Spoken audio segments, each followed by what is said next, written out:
cover-up of everything. I know it, and so do the people who covered it up. It angers me terribly that we don't know the truth, and the arrogance of those in power that continue to cover up and the lie is beyond tolerance. If it could be done to John F. Kennedy in 1963, it could be done to another president in the future. And we can't afford to have coup d'etats in America, no matter how cleverly orchestrated and sinisterly contrived they may be. That cannot be permitted to happen. And the way in which you prevent that from happening is to expose those elements of government and society in this country that were responsible for the killing of John F. Kennedy. The southeast corner window of the 6th floor of the Texas School Book Depository, Dallas. According to the official verdict, the spot where a lone gunman, Lee Harvey Oswald, fired 3 shots into Dealey Plaza, striking the president from behind as he rode in a motorcade down the center of Elm Street. And each year on November the 22nd, an informal gathering on the Grassy Knoll of people skeptical of their government's conclusion. And in honor of the events that took place here in November 1963. One moment, please. Until now, the world has been asked to accept the Warren Commission's verdict on the death of John F. Kennedy. New evidence that exposes the complex and sinister forces that brutally murdered the President of the United States 25 years ago will be shown here for the first time.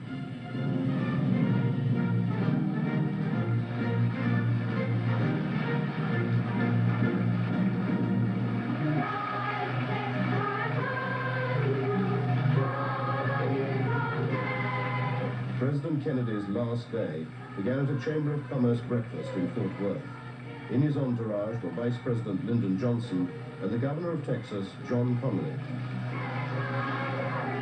Basically, his purpose for his visit to Texas, it was not just to Dallas, was to raise money for himself and for the Democratic Party, and also to enhance his standing, because he was looking forward to the election in 1964. It doesn't let you leave Fort Worth without providing you with some protection against the rain.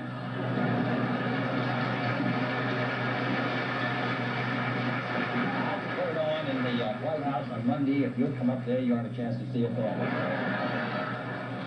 His second engagement of the day was a luncheon in Dallas, a 6-minute flight away on Air Force One. Now the Lord bless you and keep you. The Lord lift up his countenance upon you and be gracious unto you. The Lord cause his face to shine upon you and give you peace both now and forever. Amen. From the dark, overcast, the drizzling rain of Fort Worth to the bright sunshine when we landed at Love Field in Dallas, it promised to be an absolutely spectacular day for the President, for the Vice President, for me. I was Governor of the state. Ms. Connally and I rode in the car with the President and Mrs. Kennedy. We got a very, very warm reception. The schools had turned out. The school children were lining the street by the thousands.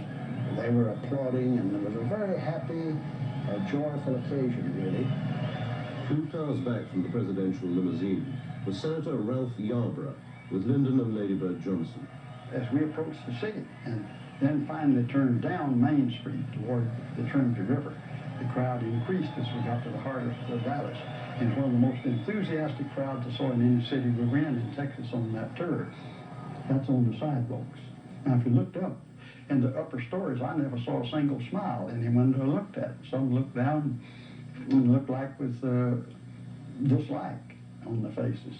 And I became somewhat concerned from that. All those upper floors, I saw no friendly faces. If we approached Dealey Plaza, I had a feeling of relief. And going past the courthouse and saw that open country, and I'd gotten a little uneasy from what I looked at people in some of those upper stores and thought, why if somebody threw a flower pot down on top of Mrs. Kennedy or the President? Nellie turned to the President and said, Mr. President, you can't say now that they don't love you here in Dallas. And within a matter of a few seconds after that, we turned on Elm Street to go down to get on the Stemmons Freeway to go out to the Trademark where the luncheon was being held. And that's when the shots occurred. I heard what I thought was a rifle shot. I immediately reacted by turning to look over my right shoulder because that's where the sound came from. I didn't see anything out of the ordinary and was in the process of turning to look over my left shoulder when I felt a blow in the middle of my back, as if someone had hit me with a doubled up fist, about like that. The blow was of such force that it bent me over, and I immediately saw that I was covered with blood. And I knew I'd been hit. And I said, oh my God, they're going to kill us all. And I heard another shot that was a live shot almost like that. And immediately I saw blood and brain tissue all over the back of the limousine. I knew then that the president had been fatally hit, because Miss Kennedy then, I heard her say, my God, I've got his brains in my hand. The Secret Service in the car in front of us kind of casually looked around, looked up at the back of them and rather slow to react. And we went under the underpass, and as we came up on the other side, I could see then the president's car, and there was Hill, whom I knew as a Secret Service man assigned to protect Mrs. Kennedy. He was lying across the back to hang on with arm over in there so he could hang on at that high speed. His face turned back towards us, just writhed in agony, and beating with his hand on there like a terrible thing has happened. I knew then that Kennedy had been shot. And within several minutes, we came to Parkland Hospital, and the Secret Service immediately jumped out the minute Johnson was there. They practically pulled him out and formed a cordon around him. 4 or 5, and one of them said, Mr. President. I knew then Kennedy was dead, and I walked up to the car where Mrs. Kennedy was still there on the back seat, lying there with her head bowed over, covering her husband's head, his blood running down her leg and on her clothes, and twice saying, they've murdered my husband, they've murdered my husband. It's the most tragic sight of my life.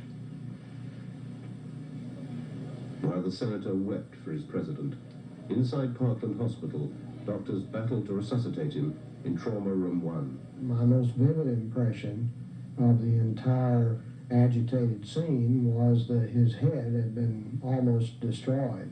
The face was intact but very swollen, and it was obvious that he had had a massive wound to his head. We decided that the president was dead, and Dr. Clark, the chairman of neurosurgery, had come in the meantime, and he had walked up to the head of the patient and looked inside at the wound and shook his head. John F. Kennedy died at approximately 1 o'clock Central Standard Time today here in Dallas. He died of a gunshot wound in the brain. Dr. Berkeley told me it's a simple matter, Tom, of a bullet right through the head. On duty at Parkland throughout these events was Aubrey Wright, an ambulance driver for the O'Neill Funeral Home. He was approached by the Secret Service. They told us to go into the trauma room and prepare the president to be moved. Had his head wrapped in sheets. I, at the time, didn't know where he had been shot or what, and we was all very sad, everybody's choking back tears.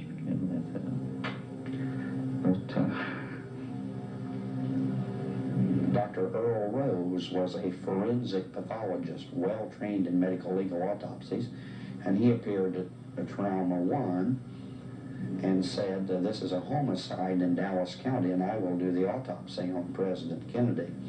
In the meantime, a casket had been acquired, and the president's body had been placed in it, and he was informed by the Secret Service that if he didn't get out of the way, he would be run over by the casket as they were leaving.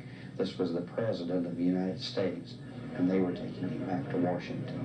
There was a lot of cursing going on. I was embarrassed, especially for Miss Kennedy, because she was standing right behind us. The priest was there. A lot of what I thought was too foul of language to be going on about things, and everyone trying to take over. Vice President Johnson had already left for the airport, shortly to be followed by Jackie Kennedy with our husband's body. The casket was manhandled up the steps of Air Force One. Minutes later, Johnson was sworn in as the new president. Barely 3 hours after arriving in Dallas, the plane left for Washington. In Dealey Plaza, in the chaos immediately after the shooting, there'd been confusion about where the shots had come from. Over 50 known eyewitnesses believed that there was a gunman up on the Grassy Knoll, but the police quickly focused their attention on the book depository. The police were in the building within 90 seconds. In the southeast corner of the 6th floor, 3 spent cartridges were found lying closely together against the wall, near a half-open window that overlooked the motorcade route. Later, a rifle was found on the same floor by Deputy Sheriff Eugene Boone. In the far corner of the stairwell, you could not see this corner of the building at all from the stairwell. That's where I found the rifle, over in the northwest corner of the building. There were 2 rows of books. The outside row was 2 cases high. As I looked in the crevice, I saw the rifle in there. It was an Italian Manica Caccano, World War II vintage, worn and rusty and with a misaligned scope. Despite intense efforts over a 3-day period, the Dallas police and the FBI were only able to find Oswald's smudged palm print on the rifle after his death.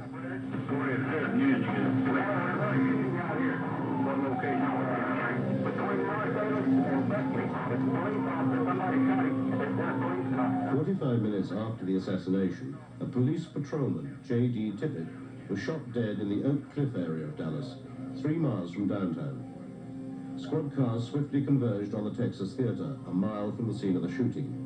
A man, behaving suspiciously, had slipped inside without paying and disappeared into the upper balcony.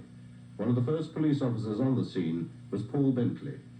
I came down from the balcony and entered the theater from this door right here. Oswald was sitting in this chair, and just as I entered, he jumped up as McDonald came up in front of him, Officer McDonald. He immediately pulled a gun from his waist. As I saw him pull the pistol, I dove over the seats and struggled, came down on the side of Oswald, or the suspect. Struggling with him, I scraped his forehead with the bottom of this ring.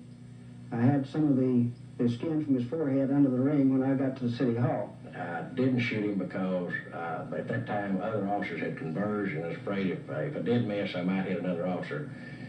And it seemed like 100 years before I could get that gun out of his hand and get it into my belt. And then after I got the pistol away from him, I let my pistol go back into the holster, and then I popped him one upside his head. The way he acted, you'd think he'd barely been arrested for perhaps a traffic ticket, because he never had the usual symptoms of nervousness, like breaking out in a sweat or shaking or anything like that. He was just a real cool individual. And you'd never think, just by looking at him, that he was the one that was going to be accused of killing the president and Officer Tippett.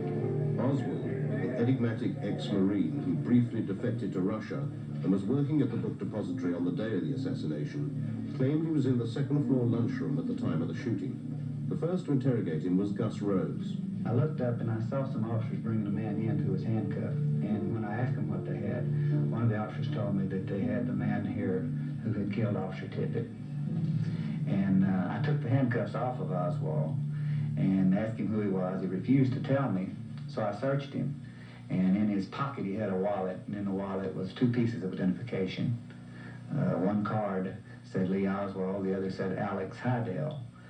When I asked him who that was, or which one of these he was, well, he became belligerent, and something to the effect he said, "You're the cop, you figure it out." I didn't shoot anybody, sir. I haven't been told what I'm here for. You have a lawyer? No, sir, I don't. I just been... What about you want to go too? I had the strong impression that he was stalling. He was really stalling for time.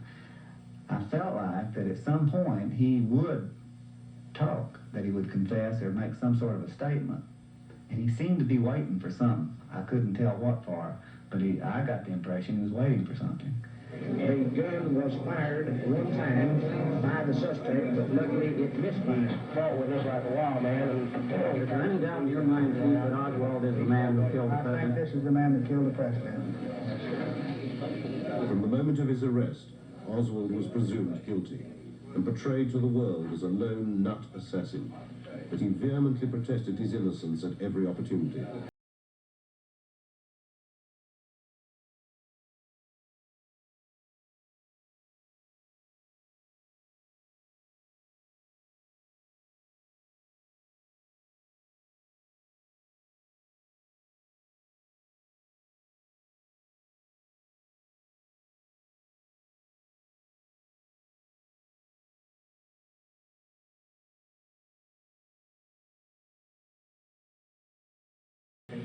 You have been. Nobody said what? Sir? You have been. Nobody said what?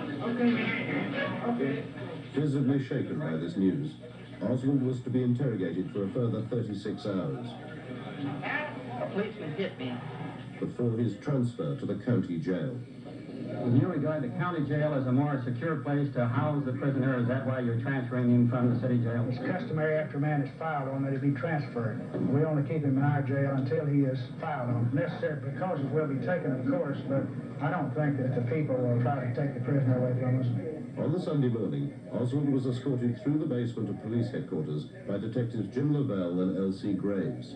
Jim Lavelle and myself and Oswald stepped off the elevator, walked a few steps, and waited till we got the all clear signal to go on out to where the car was supposed to be parked waiting for us.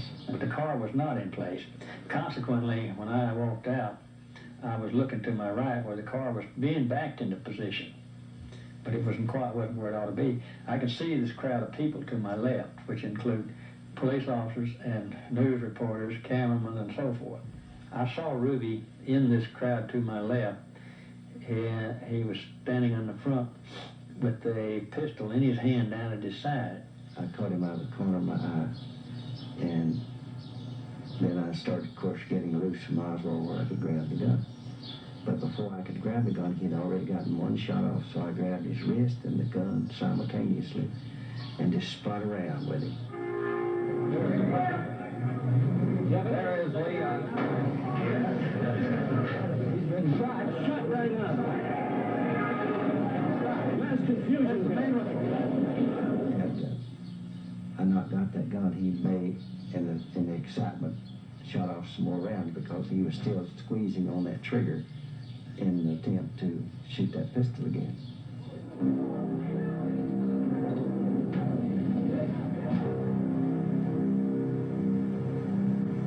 I think Oswald really died just a short distance from the hospital because he stretched out, every muscle of him tight, and he just said, and then went totally limp. And as far as I know, he didn't make any move or sound after that. Oswald died at 1:07 our time in the operating room of the gunshot wound which he had received.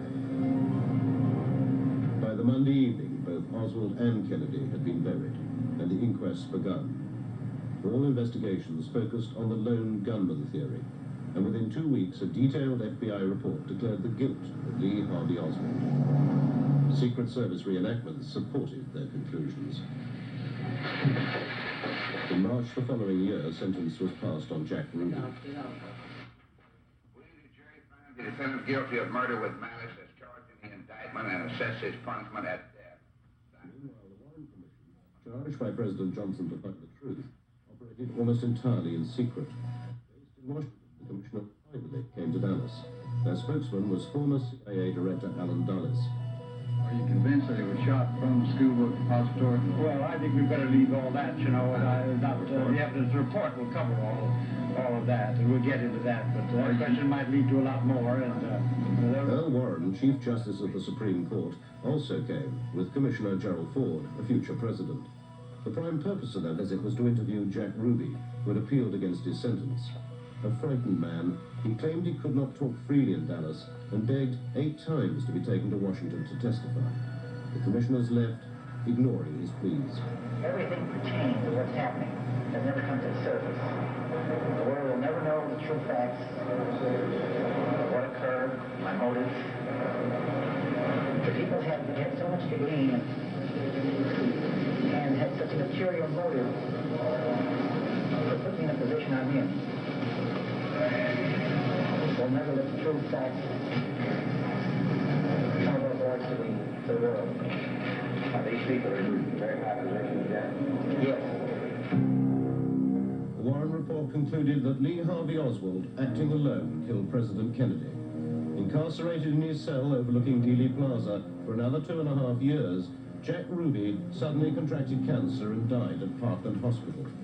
With his silence permanently guaranteed, Ruby's body was flown to Chicago, the place of his birth, for burial. Only now, a quarter of a century after the president's death in Dallas, is the appalling truth behind his assassination and its cover-up revealed.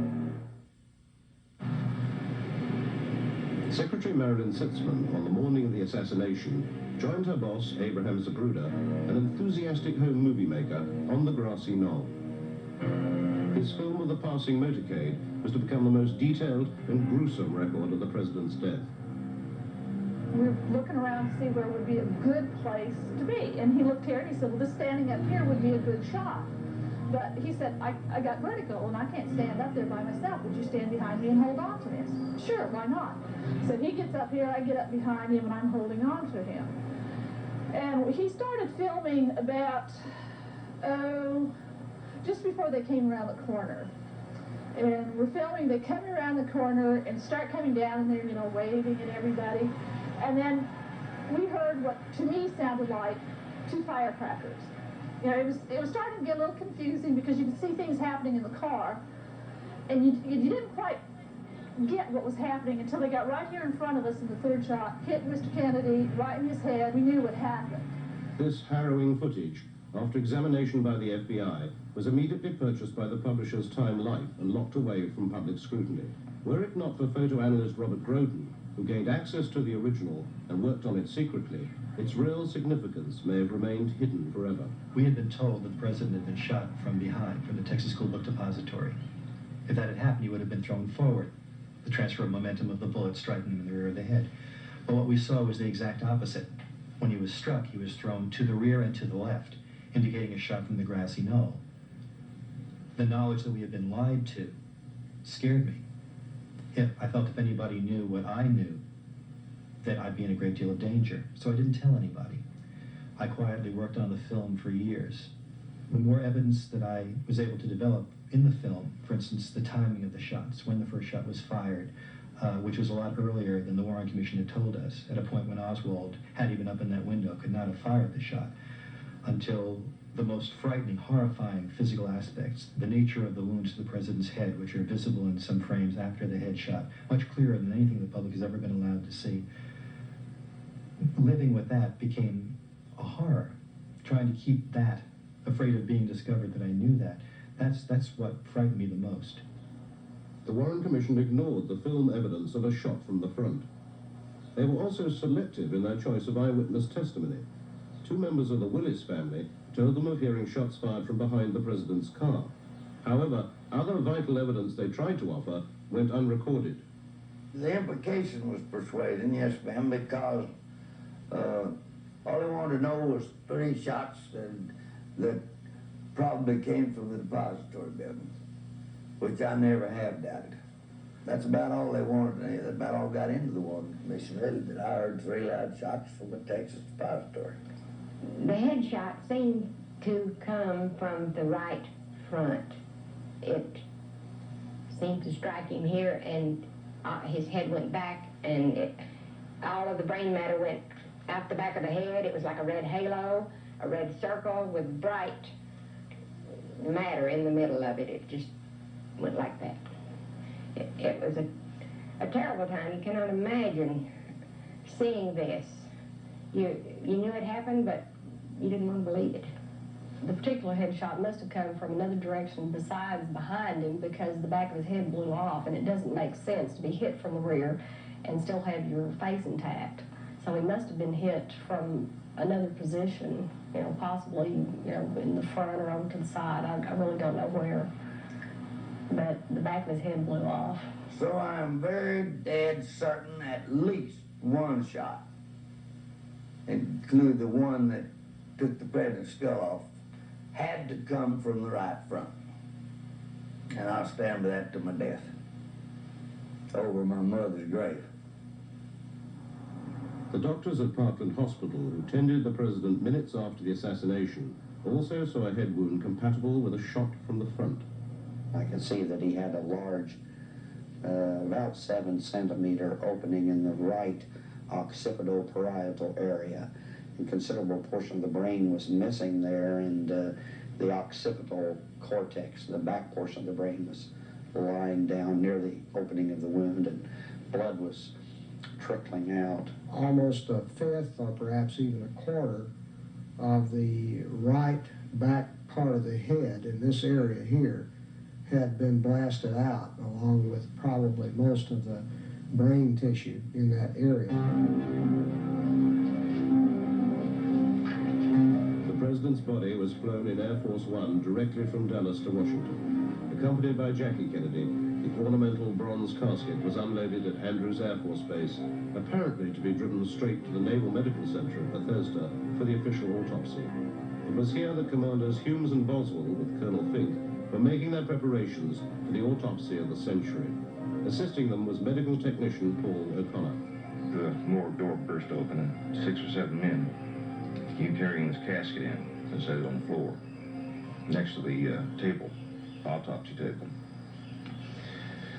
As I remember, this casket was the type of casket that was a cheap shipping type of casket. What I mean by shipping casket is that it's not a very ornamental casket. It's not very expensive. It's a very plain casket. This is not the casket in which Al Wright placed the president's body at Parkland Hospital, Dallas. It was a expensive bronze-colored type. It was a bronze casket. One of the most expensive that we had in stock. It was a white satin lining inside the casket. We wrapped him in one of the sheets and just placed him in the casket. The casket was opened, and inside was a slate gray rubber body bag with a zipper that ran from the head all the way down to the toes. It's the kind of body bag that you find people that were carried out of a disaster in. We unzipped the body bag, and inside was the body of the president. And we put the body on the table. He was nude, no clothes on, but he had a white sheet, bloody white sheet wrapped around his face and his head. So between Parkland Hospital in Dallas and the autopsy in Washington, the president's body had mysteriously been placed in another casket and also wrapped differently. Since the autopsy, there has also been a major discrepancy in the description of the president's fatal head wound. It would be a jagged wound that involved the half of the right side of the back of the head. My initial impression was that it probably was an exit wound, so it was a very large wound. This is not what the official autopsy photographs show.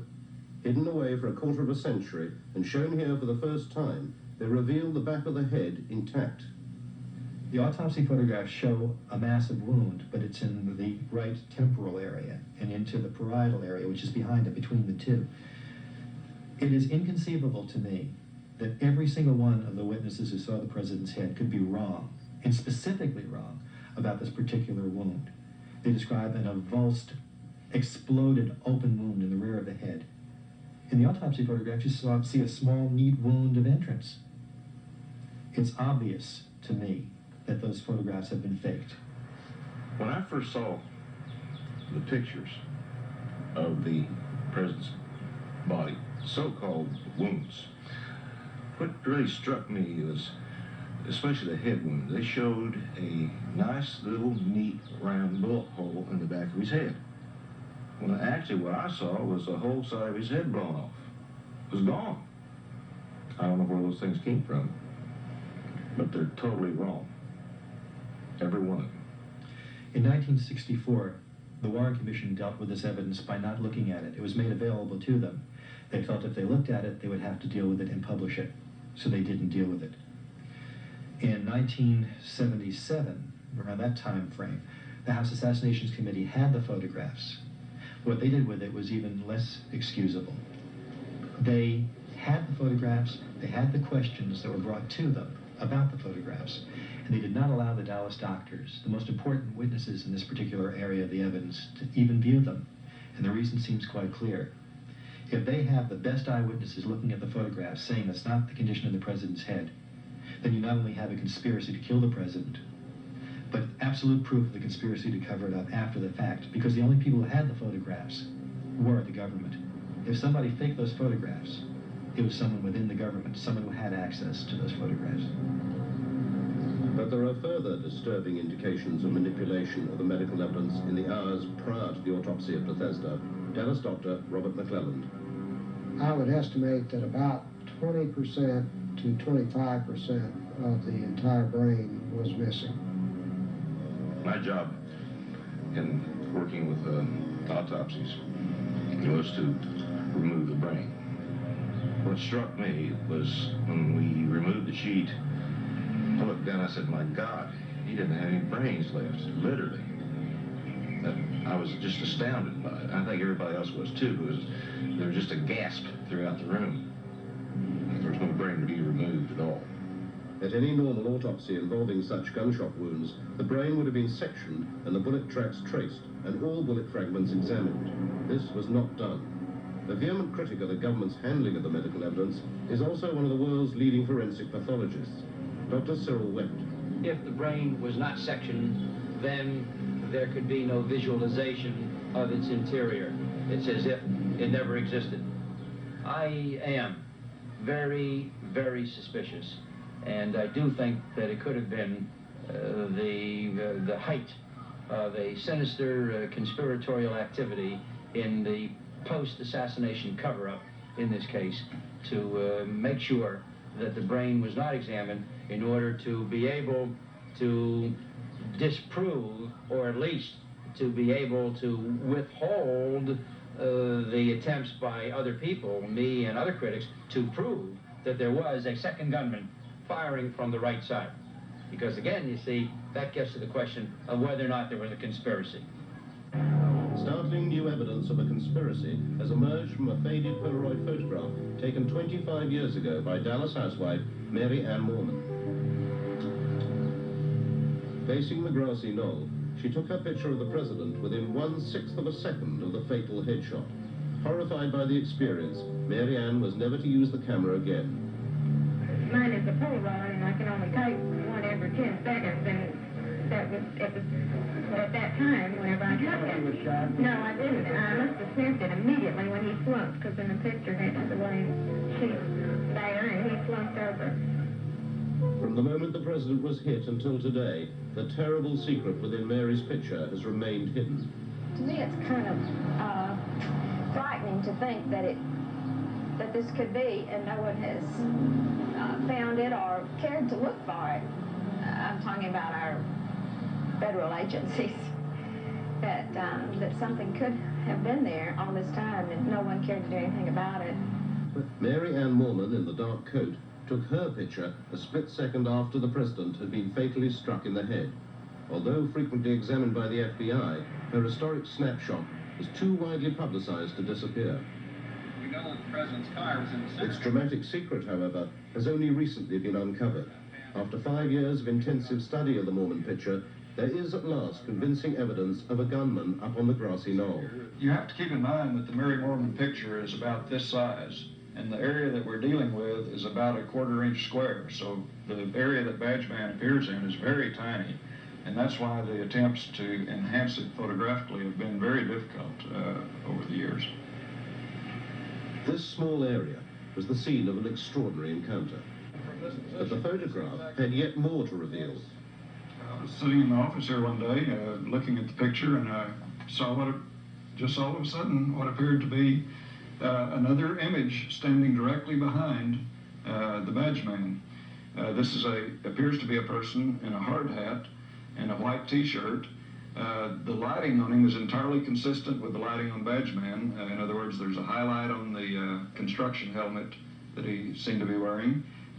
There's a shadow of his head down on his shoulders, and the lighting source is absolutely consistent with the rest of the picture. He appears to be looking off in the direction of the school book depository. It was important in all this work that we developed somehow some independent corroboration for what we were seeing.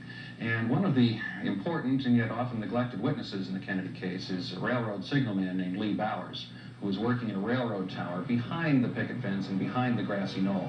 And he had a good view of the area where we see these figures. And he testified to the Warren Commission and told them that when Kennedy appeared in Dealey Plaza, there were two men behind the fence that he could see. And these two men were in this one position the whole time before, during, and after the shooting. Lee Bowers died in a mysterious car accident 2.5 years after the assassination. However, his story is confirmed by another eyewitness, Ed Hoffman, a deaf mute who is interviewed here for the first time. I'd gotten off work early because I had a dentist's appointment. I was traveling down the freeway here, and I remembered that President Kennedy was coming to visit Dallas. I parked my car here. I realized at this spot that I would be able to see Kennedy pass close by. I stood here and waited, and I was looking towards where he would be coming from. I suddenly saw two men who looked suspicious directly over there in the car park.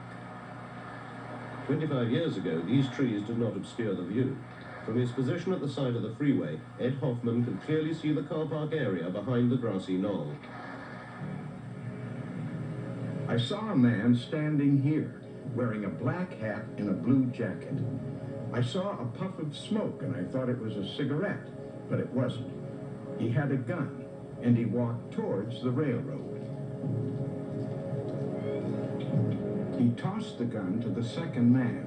Then he turned and straightened his jacket, adjusted his hat, and walked casually away.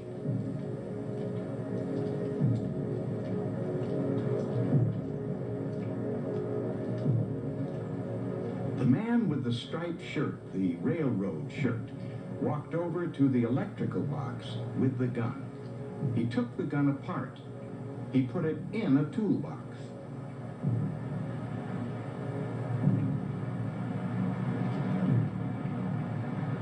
He then walked slowly away in the direction of the railroad track. When the motorcade passed by below me here, I realized that Kennedy had been shot. I was horrified. I saw a policeman standing on the railroad bridge, and I tried to get his attention, but he didn't see me. So I got in my car and drove to the area where I had seen the two men. But there were so many people there, and I couldn't find them.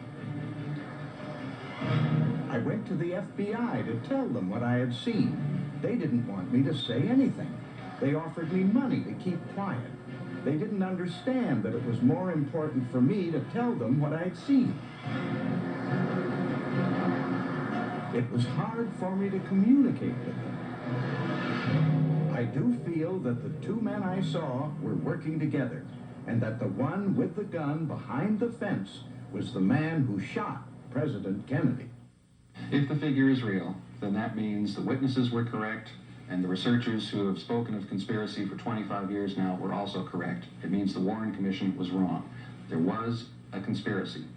The question then is, who was involved in the conspiracy? And alongside with that is, was Lee Harvey Oswald involved in the conspiracy? One of the good things the Warren Commission did was literally itemize the last few days of Lee Harvey Oswald's life. And the problem for the Warren Commission now would become, well, he had no opportunity to be with other people to plan something like this. So we now have to wonder seriously, perhaps for the first time, whether Lee Harvey Oswald even fired any shots. I think it's extremely important for the American people to know that there can be the overthrow of a government, that there can be a coup d'etat in America, that in fact did happen through the assassination of President Kennedy. In order to prevent that kind of thing from happening again, in order to expose the forces that were responsible for that kind of murder and the kind of cover-up that has ensued in the following 25 years, it's necessary to expose it. Otherwise, we can have the same thing repeated again.